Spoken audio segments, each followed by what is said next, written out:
موریس بوکایل د خپلې څېړنې په ترڅ کې مسلمان شو. فرانسوی جراح ډاکټر موریس بوکایل څنګه مسلمان شو؟ دا هر څه په همدې ویډیو کې کتلای شئ.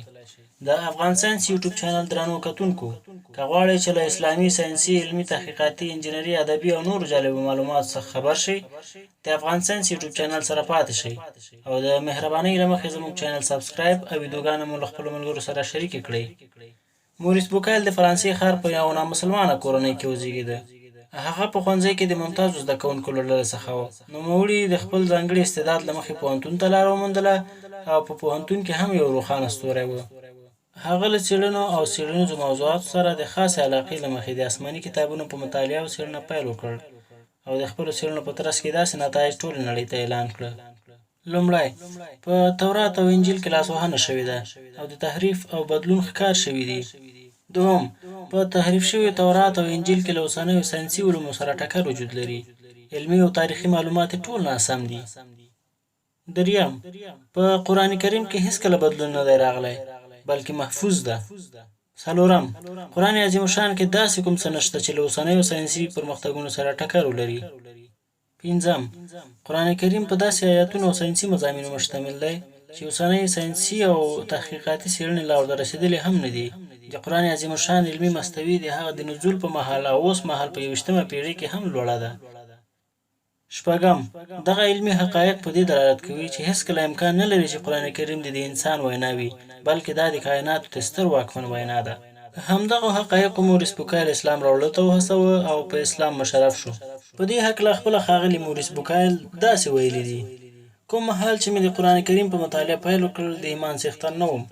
قرآن عظیم الشان کې هغه آیاتونه چې د کائناتو د پیدایښت، د ځمکې، حیواناتو، نباتاتو او سماوي اجرامو په هکله راغلي دي، زه یې حیران کړم. فکر مې کاوه چې که قرآن کریم د بشر کلام وای، څنګه کیدای شي چې 1200 کاله دمخه وینا یې دی نن ورځ له حقایقو سره سمون وخوري، په داسې حال کې چې 1200 کاله پخوا اوسني علمي نظریات په نړۍ کې نه وو. په دې کې هیڅ شک نشته چې نن ورځ کوم قرآن زموږ په لاسونو کې دی، پرته له تغییر او لاسوهنې دا هغه قرآن دی چې 1200 کاله پخوا د الله جل جلاله لخوا نازل شوی و. هیڅوک دا نشي ویلی چې د جزیرة العرب وګړي هغه مهال له دغه علم څخه برخمن وو او حضرت محمد صلی الله علیه وسلم به له هغو څخه څه حاصل کړي وي. موریس بوکایل د ځینو لویدیځپوهانو دغه ادعا په بشپړه توګه ردوي چې ګواکې د قرآن د نزول په وخت کې ځینو عربي وګړو علمي پرمختګ درلود او حضرت محمد صلی الله علیه وسلم به له هغو څخه دغه څېړنې ترلاسه کړي وي. له بلې خوا د دغې ادعا د بطلان لپاره دا دلیل هم بسنه کوي چې د اسلامي تاریخ پخوانیو مفسرینو د قرآن کریم په علمي ابعادو هیڅ څېړنه نه ده کړې. دا ځکه چې هغه مهال هغوی له ساینسي علمي ثقافت څخه بې برخې وو. په همدې ډول قرآن د انسان دیني ښوونه ده. په پای کې بوکایل څرګندوي چې قرآن کریم د بشر تالیف نه بلکې د الله جل جلاله وینا ده چې محمد صلی الله علیه وسلم ته یې د خپل آسماني پیغام په ترڅ کې نازله کړې ده. بیا موریس بوکایل د قرآن کریم علمي اعجاز داسې بیانوي.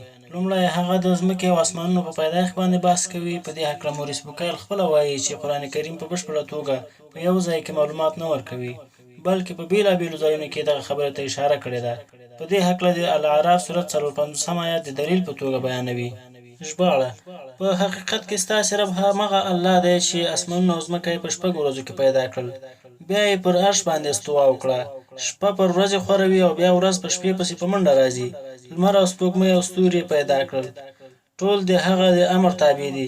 خبردار واوسئ، د همغه هستونه او د همغه حکومت دی.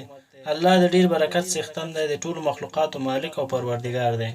وروسته بوکایل په 6 ورځو کې د کائناتو پیدایښت ته متوجه کیږي او وایي چې قرآن کریم په ډاګه څرګندوي چې اسمانونه او ځمکې په 6 ورځو کې رامنځته شوي دي، مګر دغه ورځې د دې عادي ورځو په شان نه دي چې موږ یې پېژنو، بلکې 6 اوږده پړاوونه دي چې یوه ورځ اوږد وخت نیسي.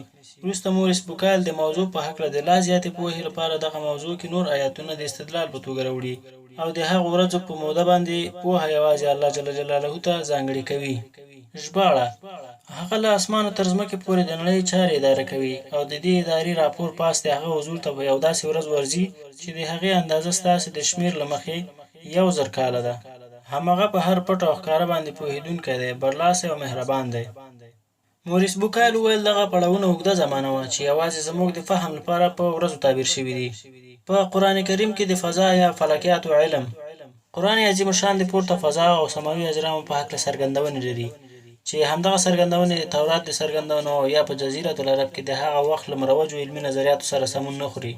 د قرآن کریم فلکي معلومات د عرب قام او د هغه وخت د نړۍ د ټولو معلوماتو څخه په لوړه مستوي کې قرار لري، چې له اوسنیو ساینسي اکتشافاتو سره اوږه په اوږه روان دي.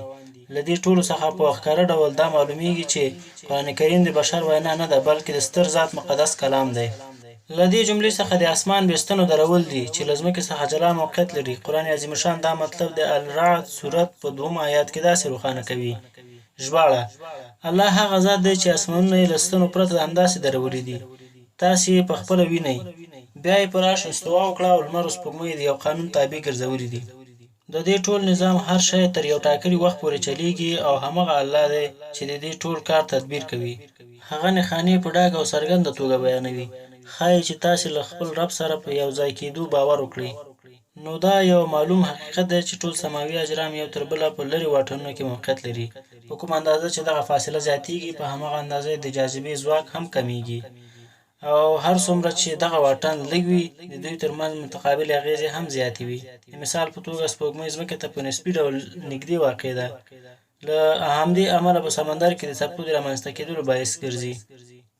همدارنګه قرآن کریم په ګڼو آیاتونو کې د ځمکې ډېرو طبیعي شیانو ته په اشارې کولو سره دا په ډاګه کوي چې دغه سپېڅلی کتاب د ساینسي څېړنو مخالفت نه کوي.